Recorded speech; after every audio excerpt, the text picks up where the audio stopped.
On the way back from Lewis's funeral, my mom told me to start packing. She waited until the day before we left to tell Edie.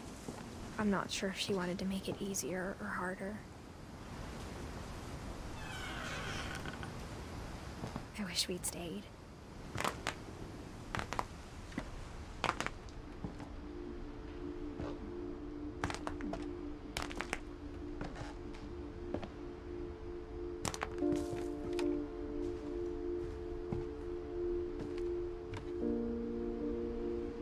But I understand why we left. My mom ended up leaving everything behind.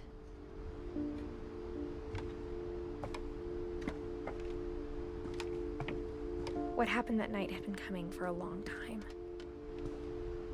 Maybe it should have come sooner.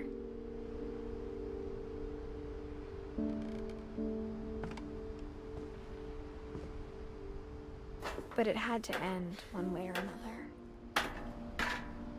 All that's left now is to tell you about that last night.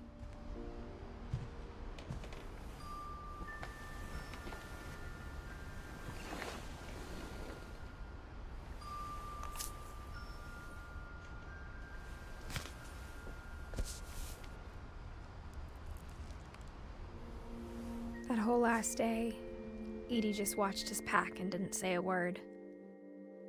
Until supper, when she raised her glass and said, "To our final night together, and all our final nights apart." Grandma, you know what I said about alcohol.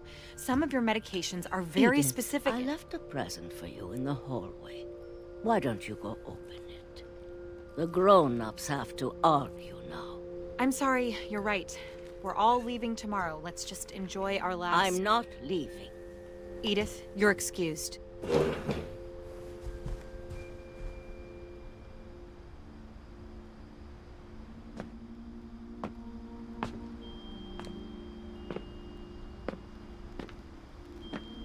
The power had been shut off that morning, but Edie always had plenty of candles. When my mom sealed the library, I don't think she knew about the other entrance. Or that Edie had a key to it.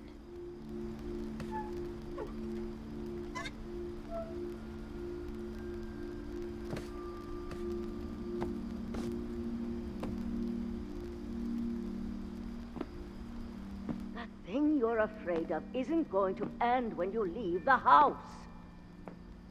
Edith has a right to know these stories. My children are dead because of your stories. I think it's best if Edith and I leave tonight.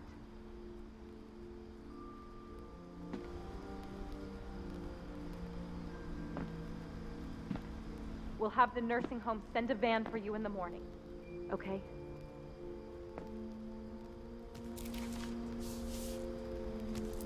Dear Edith, there's so many stories I wish I could tell you. There's only time for one. This is about what happened on the night you were born. That night, the tide went way, way out. It was the first and last time I ever saw the old house aground. There'd been an earthquake out in the middle of the ocean. They called it the lowest tide in 1,000 years. God, it smelled awful. You know, I've seen that house every day of my life.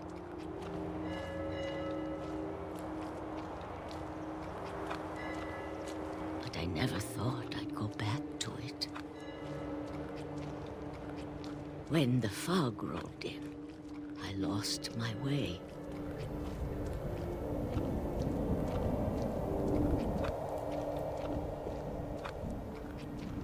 I got turned around.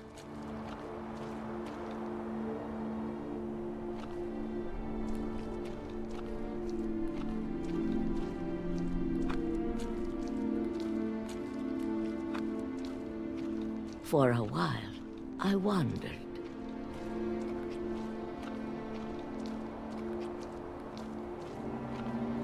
I started seeing things.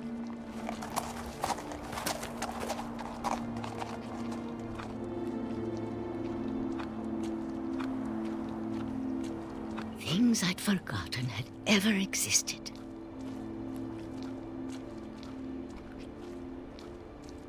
But when I saw them, they felt like old friends. That night, a lot of things came back to me.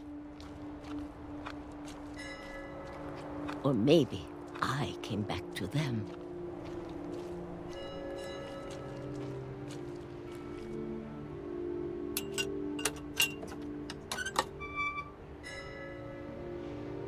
Things I can't explain, but that I need you to try and... Edith, what are you doing in here? It's mine. Edith! Mom, you're gonna rip it! Let go! I kicked and screamed, but Mom dragged me to the car. I never saw Great-Grandma Edie again. The next morning, the van came to pick her up, but she was already gone. After that, we moved around a lot.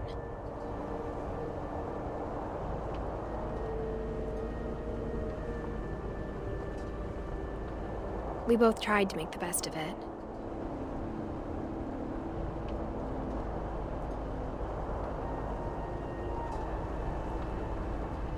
A few years went by.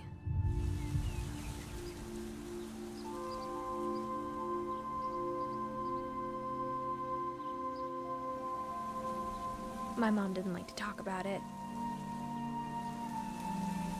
but she started getting sick a lot. The rest happened pretty quickly.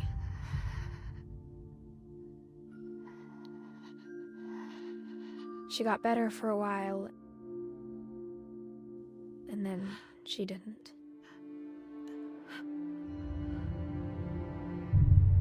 And then I was alone.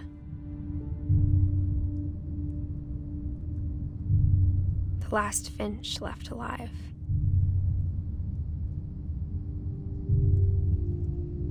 Until I found out about you. I'm still not sure what to tell you about all this. If we lived forever, maybe we'd have time to understand things. But as it is, I think the best we can do is try to open our eyes. And appreciate how strange and brief all of this is. This journal was supposed to be for you.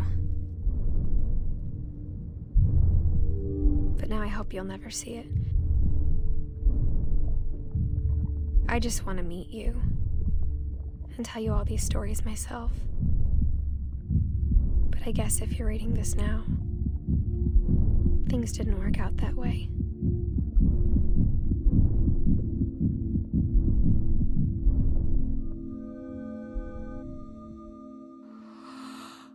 This is where your story begins. I'm sorry I won't be there to see it. It's a lot to ask, but I don't want you to be sad that I'm gone. I want you to be amazed that any of us ever had a chance to be here at all. Good luck.